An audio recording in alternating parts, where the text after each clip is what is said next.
Hello everyone, it's your local real estate agent, Brandon Barkema, here today to talk to you about a problem that I know probably every house out there has.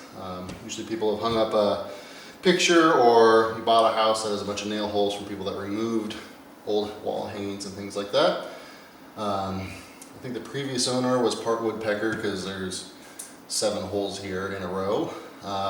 Actually the likely cause is I'm sure he was trying to find a stud to hang something rather large on. And so he's just putting a bunch of holes in the wall until he found it. It's not the right way to do it. I can show you how to properly do that. But for this case, I'm going to show you how to fill these up and make them disappear. So what we'll need is some spackling. You can buy this for a smaller can for about $5 at your local hardware store. It'll probably do about every nail hole in an average house. This is a little bit bigger, but maybe a little unnecessary. And I have a damp paper towel and hopefully fingers. I also brought a putty knife to show you how a lot of people do it and why I don't do it that way. But let's get you a little closer and I'll show you how I fill these and basically make them disappear. Alright, so this technique is for smaller nail holes and screws and stuff like that. If you have bigger holes, there's a different technique for that I can show you. This is just for a lot of those pesky little holes. So this is pink. It'll actually dry white when it's done. If you have a painted wall, you're gonna have to go back and paint, which can be a little problematic in its own way for matching paint and stuff like that. But what a lot of people like to do is they'll take the spackling. If you haven't opened it in a while, you want to mix it up a little bit. You may have to add just a little bit of water. Most of this stuff is going to be mostly water. Sheetrock's mostly water when they make it. So when it dries, you know, it's not structural, it'll crack, and that's where you get cracks and things like that, and I can show you how to fix those as well. But first things first, a lot of people will go in, they'll take a bunch like this, they'll shove it into a hole, and then smooth it out, let it dry, and they'll come back and sand it down. I'm not a big fan of that for smaller nail holes, especially on textured walls, because you can easily tell that you've gone through and tried to patch it. So wet rag or a damp cloth will wash all that stuff off. And what I do is I just take my finger, I get a little bit on the tip of my finger, and I'll just work it inside the hole like so. And most of the times you probably won't have 7 of these in a line, it'll probably just be 1, so it's a little easier. But after I get it, basically the spackle put in the hole, I'll go back over, clean it off. And what that does is when it dries, you don't have a huge spot that you've tried to clean up or tried to patch. It's just one little spot. This technique you may have to go back again if it's too indented or a bigger hole and put more in, but it keeps you from having to sand and make a mess of everything. So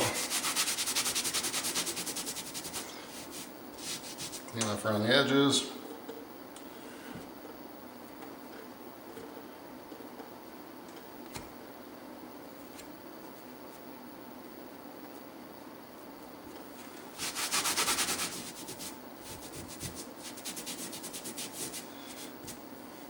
And then after this dries, you won't be able to tell that there were holes here. Unless you have a painted wall, in which case you have to go and do some touch-up work. Couple things with paint. You want to store them in a container that has no air in them. It'll store a lot longer that way. A lot of people just put the cover right back on the can, you know, use a hammer and hammer that cover back down. The problem with that is there's still air inside it, and the air will ruin the paint a lot quicker. You can get, they say, I think about 5 years if there's no air. If there is air, you get about 6 months in it, and in which case you would have to go back and have it remade. So that's pretty much it for this. We can take a look at some drywall cracks and stuff like that. The thing with drywall cracks is it doesn't matter if you have a $5 million house or a $200,000 house that was just built. They're all going to have some sort of settling cracks, which is why builders will give you a warranty to go back and fix them. But if it's outside of that warranty time or you just happen to see them, they've been bothering you, there are some pretty easy ways to fix it. I can show you how to do that as well. So we'll let this dry, come back, check it out again, maybe add a little bit more if we need to. But worst case scenario, we'll just have to add a little bit more and it'll blend away. Alright, so the spackle's pretty much dry on those 7 holes that were over here that we did. Let's say that you have a little much, sticks out a little bit. They make sanding sponges that you can get in the paint department of your hardware store. And you can lightly sand it. Spackle's very easy to sand, it doesn't take much effort, but it helps smooth out some of it so it blends a little better.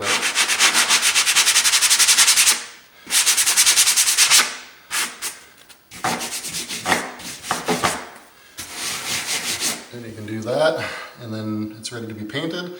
Otherwise, a lot of times, especially if it's just one and you use the technique that we just did with just your finger, you really won't need to sand it at all. This is just if you did a little too much, how do you fix that? But again, you can paint it, and you won't even know they're there.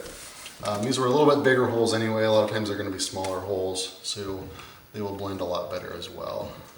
But anyway, that's all there is to that. Alright, so here we have a pretty good size crack in the wall. There's likely a seam here where 2 pieces of sheetrock met. It's very common to get drywall cracks. This one's a little bit excessive, so we're probably going to have to do a different technique. But for smaller, finer ones, I wanted to show you what I would do here. Very similar to what we did with the nails. I just take some spackle on my finger. And a lot of people will try to run them up and down like this. It doesn't work very well that way. So what I do is I just basically rub them in to the joints, rub the spackle into the joints, going against the grain, yes.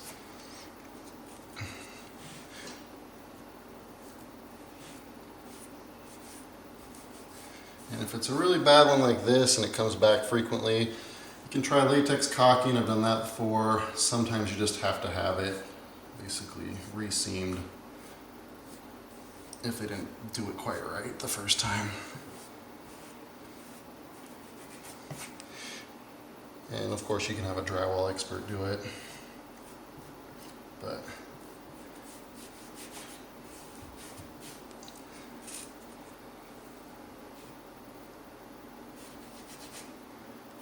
basically just going down the joint here, filling it in.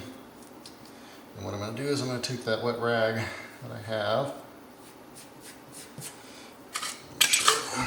Basically take this damp rag,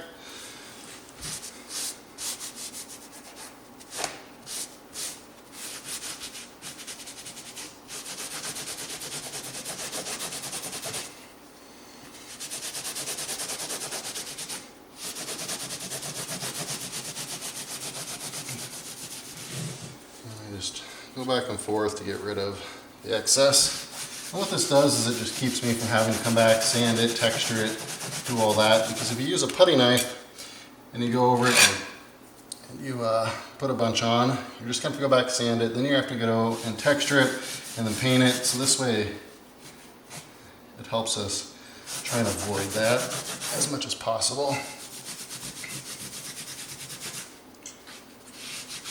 Because it's very difficult to get texture to match a previously textured wall, especially one that I'm sure the homeowner did himself here.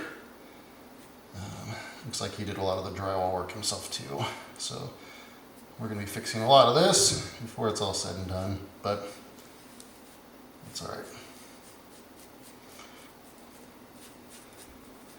So have to get another paper towel. This one's getting pretty crummy. All right.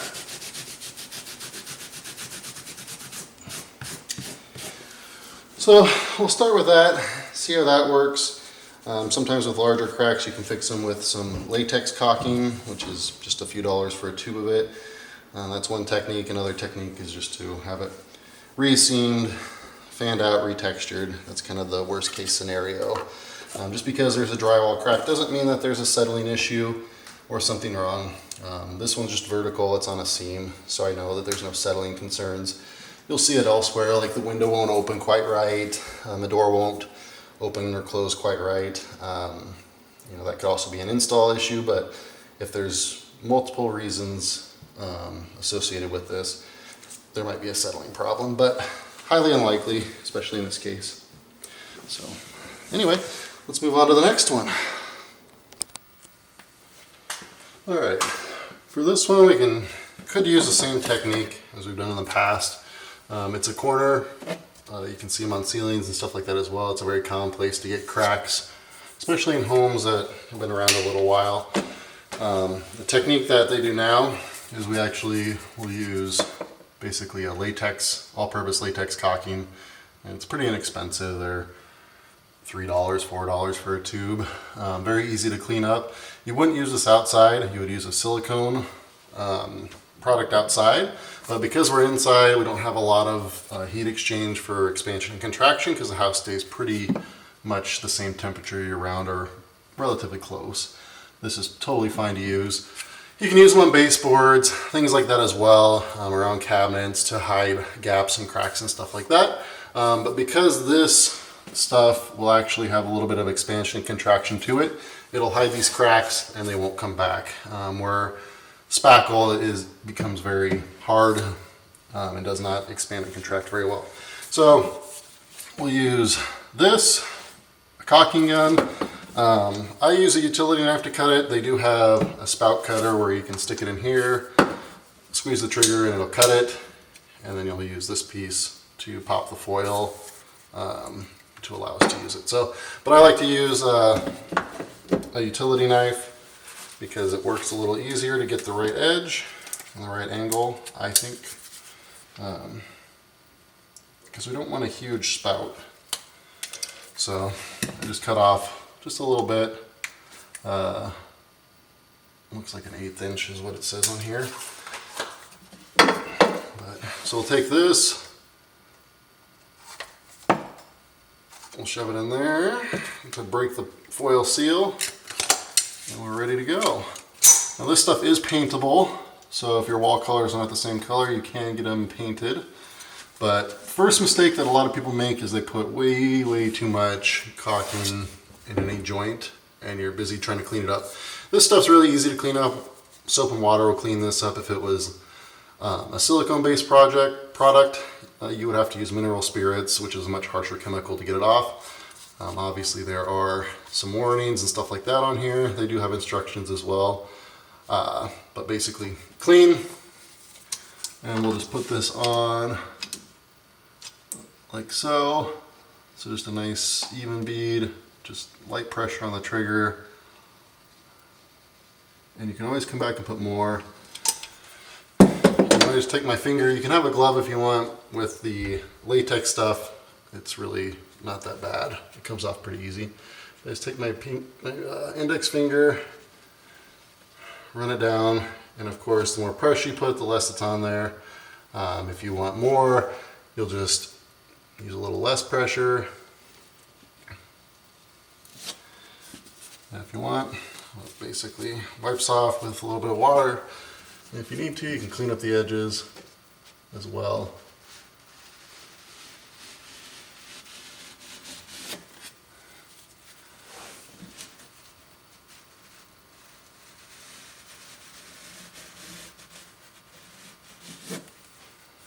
That's pretty much all there is to it. If you have more cracks, you can go around and clean up some more cracks. What I usually will do is just put a screw or a nail, which I do have over here. Just put it in the tip.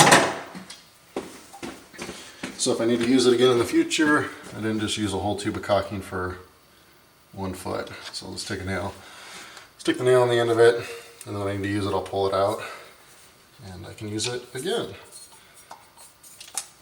So that's kind of the easiest way to fix some of the most common cracks that you have in your house. If they're more severe, like I said, you may have to have it remud and taped and stuff like that if it becomes problematic and it keeps coming back. But let's check on some of the other ones that we did and see what they look like.